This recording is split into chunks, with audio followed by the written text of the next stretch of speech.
Bonsoir les amis, bonsoir les cryptopreneurs, c'est Christian et bienvenue sur Salarié Affranchi. Tout le monde. Bonsoir tout le monde. Bonsoir le Burkina Faso.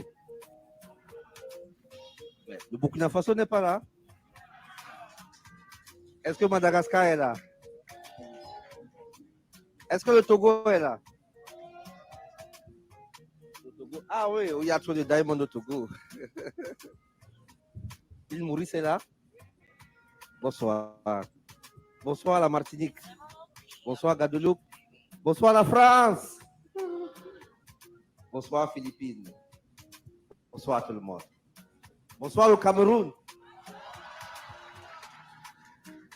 Bonsoir la Norvège. Je ne vais pas oublier. Bonsoir les États-Unis. Il est où? Bonsoir le Canada. Aujourd'hui, je vais couvrir l'intervention de Gary Gensler, le président de la Security Exchange Commission, devant le Congrès américain. Mais avant, j'aimerais que vous compreniez une chose, surtout pour les nouveaux, que le secteur, le domaine des crypto-monnaies est très risqué. Et ce que j'ai dit ici n'engage que moi, et ceci, en aucun cas, ne devait être pris comme des conseils financiers. OK? Avant de commencer, il faut comprendre qu'il y a des pays qui sont contre les crypto-monnaies, qui trouvent que les crypto-monnaies sont illégales. OK?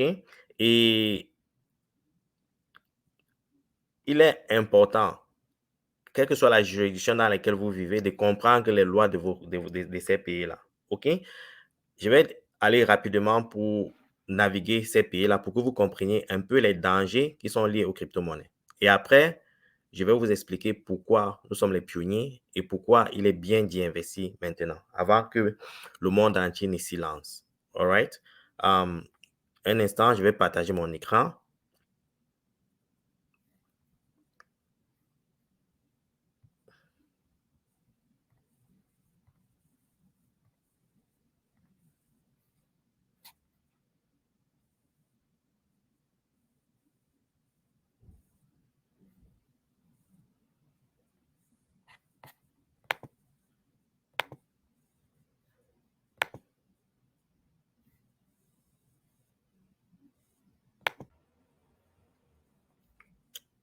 Vous voyez, voici la liste des pays qui trouvent que la crypto-monnaie soit est illégale, soit il y a des restrictions, accès excessif par rapport aux crypto-monnaies. Il y a l'Algérie, le Bangladesh, la Bolivie, la Chine, la Colombie, l'Égypte, l'Indonésie, le Ghana, l'Iran, l'Inde, l'Irak, le Kosovo. Du moins, je vais mettre le lien pour que vous puissiez le lire, pour que vous puissiez... Et aussi, les gars, il faut effectuer vos recherches, OK? Il est important dans ce domaine de faire des recherches et de comprendre sur ce qu'on investit, OK? C'est primordial.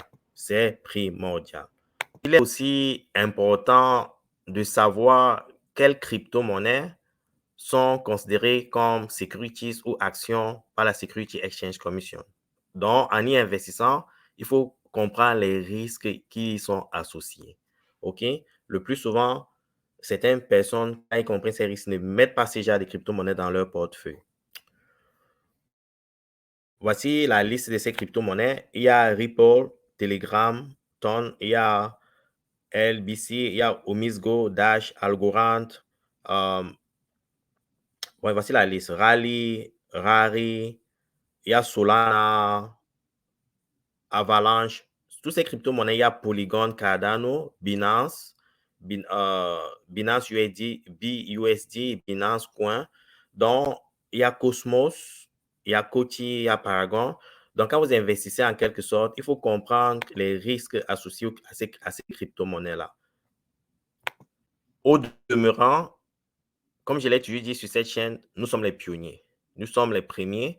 En passant, les statistiques montrent qu'il n'y a que 250 millions de personnes qui interagissent en ce moment avec les crypto-monnaies ou la blockchain. Et à travers le monde, il y a combien d'humains? Je crois 7 à 8 milliards d'habitants. OK? Et faites un peu une certaine projection dans le futur quand tous ces milliards de personnes vont se lancer dans l'achat et la vente des crypto-monnaies. Nous irons jusqu'à Uranus, les gars. Néanmoins, suivons un peu le regard des pionniers qui investissent dans le domaine. Ici, je vais partager une vidéo de Tim Cook. Un instant, Tim Cook. Do you own crypto, any Bitcoin or Ethereum? Would you play around with this? I do. Yeah, I think it's reasonable to own it as a part of a diversified portfolio. And I'm not giving anybody investment advice, by the way. When did you get interested in it? I've been interested in it for a while, and I've been researching it and so forth. And so I think it's interesting. Do you own crypto?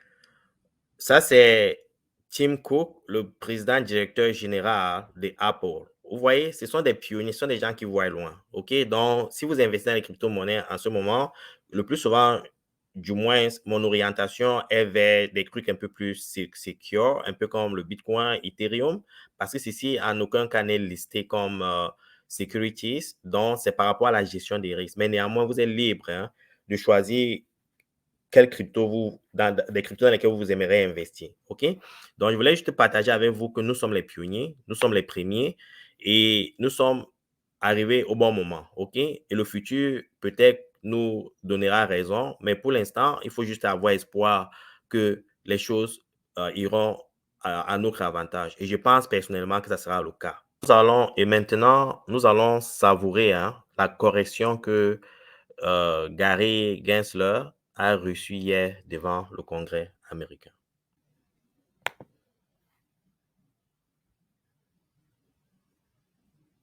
You've got serious questions to answer to the public and to Congress, and we intend to get your compliance. We can do it the easy way or the hard way. And with that, I yield back. The ranking member is now recognized for 5 minutes. You've got serious questions to answer to the public and to Congress, and we intend to get your compliance. We can do it the easy way or the hard way. And with that, I yield back. The ranking member is now recognized for 5 minutes. You've got. Ça, c'est McHenry. Ça, c'est un parlementaire américain qui est vraiment pro-crypto. Et il ne comprend pas pourquoi Gary Gensler est aussi obstiné à s'attaquer aux crypto-monnaies. Alors, sur cette courte vidéo, il lui dit juste qu'il est devant le Congrès américain et il devrait répondre aux questions ou se soumettre aux questions que vont lui poser les parlementaires. Et il doit le faire de manière, soit de manière gentille ou bien il doit le faire, il devrait subir des conséquences par rapport à sa réaction, par rapport aux questions qui vont être le poser, dans des hard way, de façon difficile, quoi. Donc, et aussi, voici un autre congrès, un autre parlementaire qui le grille. C'est en anglais. Et je vais Given your 18-year career at one of the biggest banks in the world and the personal financial fortune you amassed there, do you think it's possible for you to serve as an impartial regulator and not favor large financial intermediaries? Absolutely, sir. Ici, le parlementaire lui dit que en tant que président de la Security Exchange Commission et aussi avec les relations passées qu'il a eues avec les grandes institutions financières, est-il possible pour lui d'opérer de manière objective dans les décisions liées aux crypto-monnaies? Parce que, en quelque sorte, les décisions qu'il prend sont en faveur de ces institutions financières intermédiaires. Et comme ces institutions financières intermédiaires sont le plus souvent en compétition avec les crypto-monnaies, on a l'impression que Gary Gensler, en s'attaquant aux crypto-monnaies, favorise ces institutions financières. Écoutez sa réponse. Gary Gensler dit oui, bien sûr. Wow. Mr. Gensler, do you believe the vast majority of digital assets meet the investment contract test and are therefore securities operating illegally outside of the U.S. regulatory umbrella? As I've said, many of these assets are basically the public is anticipating Sir, is profits that a based yes? on the efforts of others. Is the answer then yes? Again, without prejudging anyone, I do think that The significant reclaiming my majority time. are I'll take it as a investment yes. And to be contracts. clear, sir, this perspective has nothing to do with a concern you noted in a speech last year where you said, quote, "Over the past year, several bank executives have shared their concerns with me about the sheer number of depositors who have moved money from their bank accounts into crypto-related exchanges and wallets," end quote, right? The concern that those bank executives raised was that there's Again, I'm those reclaiming my time, customers were sir. getting No, hurt. I've in- asked you Donc, ici, il est de plus en plus clair que Gary Gensler travaille pour les institutions financières.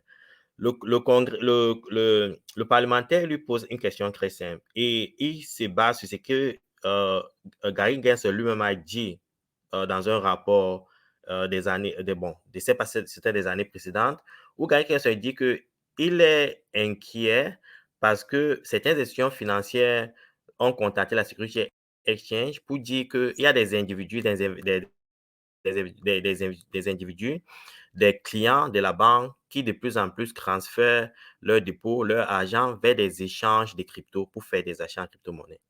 OK? Et qu'ils s'inquiètent parce que c'est en quelque sorte, je paraphrase ici, que c'est un secteur frauduleux et qu'il a pour responsabilité de protéger ces investisseurs-là. C'est ce qu'il va dire dans la suite, je pense. answer the questions as short as I can so I can use the time I have. And it's clear that you would like to avoid answering the questions, in my opinion. An Obama-appointed judge in the Southern District of New York, a bank-friendly jurisdiction where you bring most of your cases, recently found that decentralized financial technology, quote, not only removes the so-called middlemen from these transactions, but it also allows users to interact through a variety of methods in an easy and efficient manner, end quote. The court also said underwriters, like the ones at banks where you work, sir, are, quote, precisely the types of individual roles that decentralized exchanges were designed to eliminate. Mr. Gensler, can you assure this committee that your style of regulation by harassment towards digital asset innovation is to the benefit of every American and not driven by your desires to protect industry incumbents? This is a field that's rife with fraud and manipulation, and I'm looking out for the American investors who've been hurt by the crypto. Yeah, I'll reclaim fraudsters my and time. scammers. Mr. Donc, Gensler, en quelque sorte, le parlementaire insiste que par rapport à ses attitudes, par rapport à son comportement vis-à-vis des crypto-monnaies, il favorise les institutions financières. Et Gary Gensler, lui, dit que non, en tant que président de la Security Exchange Commission, son rôle est de protéger les investisseurs. Et les faits montrent le concret. despite your years of rhetoric, like today, I'm convinced you are not an impartial regulator. Instead, it's clear that you are working to consolidate your own power, even though it means crushing opportunities for everyday Americans and, frankly, the financial future of this country. Even the federal courts are highlighting the damage you, sir, are doing to our constituents, and they're telling you that you don't have the legal authority to accomplish your goal of squashing competition in the financial markets. Congress has been telling you that too. Now, Mr. Gensler, I believe our great financial system is the definition of freedom in this country. And En quelque sorte, en sommet, le parlementaire dit ceci, que l'impression ou bien la réalité, c'est que Gary Gensler, le président de la Security Exchange Commission, en quelque sorte, est en train de favoriser les institutions financières. Et en plus de ça, il empêche les Américains d'avoir accès à un investissement très prometteur que sont les crypto-monnaies. Et en plus, il dit en quelque sorte, il empêche les États-Unis de profiter des opportunités qu'offrent la blockchain et les crypto-monnaies et en quelque sorte, il impacte le futur de la finance aux États-Unis. Et que, son rôle comme président de la Security Exchange Commission est provisoire, que l'impact qui portera sur la Security Exchange Commission sera permanent. C'est la suite de la vidéo. congressional policies must provide room for the traditional financial system to evolve alongside the disruptive digital asset ecosystem. That said, it cannot be understated that a common theme throughout your career, sir, is your relentless loyalty to the largest financial institutions at the clear expense of innovation, competition, and everyday Americans. I yield back. I suspect some large financial institutions Somebody would not else agree back. with that. There's no question.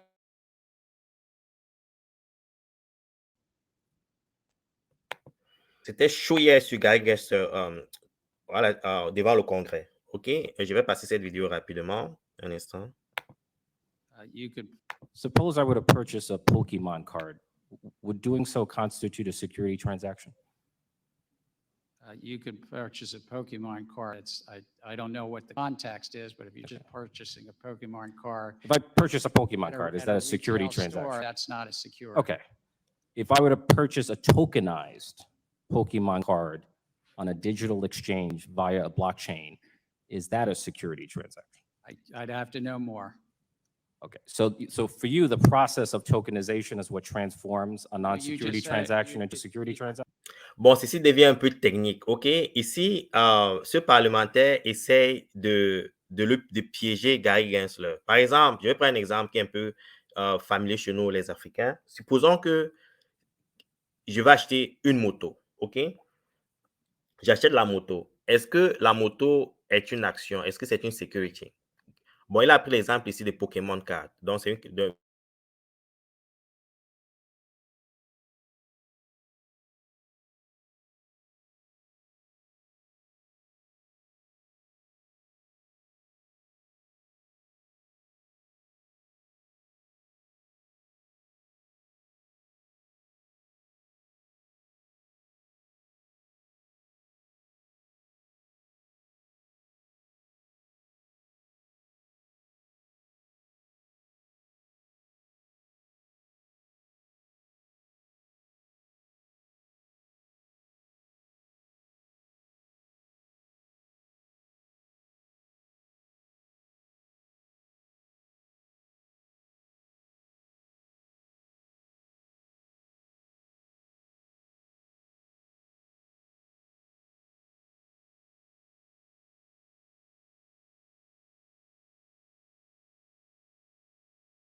Everybody must eat. Everybody must eat. Everybody must eat. Everybody must eat. Yes. Everybody must eat. Everybody must eat. Everybody must eat. Everybody must eat. That's what I'm talking about. Rest well, Eddie. Rest well, Eddie.